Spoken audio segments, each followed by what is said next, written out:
அன்பானவர்களே, இது மழைக்காலம்.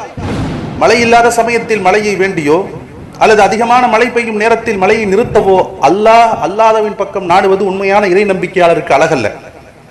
உமர் ரலியல்லாஹு அவர்கள் ஆட்சி காலத்தில் ஒரு தடவை நைல் நதி வற்றி போய்விட்டது. ஊர் மக்கள் எல்லாம் எகிப்தின் கவர்னரான அம்ர் இப்னுல் ஆஸ் ரலியல்லாஹு அவர்களிடம் வந்து, எங்களது முழு வாழ்க்கையும் இந்த நதி தண்ணீரை நம்பிதான் இருக்கிறது.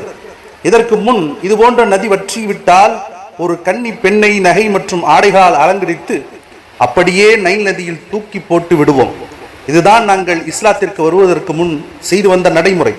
இஸ்லாம் இது போன்ற ஐதீகத்தையும் அநியாயத்தையும் பெண் கொடுமையையும் அனுமதிக்காது என்பதை உணர்ந்த அம்ர் இப்னுல் ஆஸ் ரலியல்லாஹு அன்ஹு அவர்கள், இஸ்லாம் இதை அனுமதிக்காது, நான் இது பற்றி கலிஃபா உமர் ரலியல்லாஹு அன்ஹு அவர்களுக்கு கடிதம் எழுதுகிறேன் என்றார்கள்.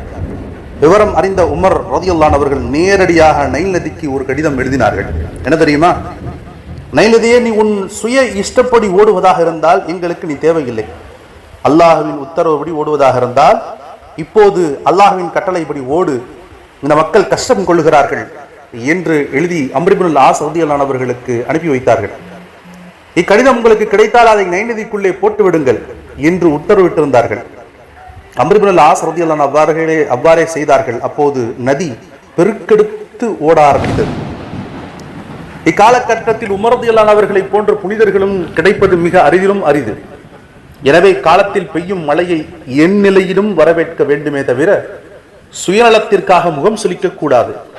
நிலத்தடி நீர் வற்றி போய்விட்ட இந்த காலத்தில் பெய்யும் மழையை வரவேற்க பழகிக்கொள்ள வேண்டும் சகோதரர்களே.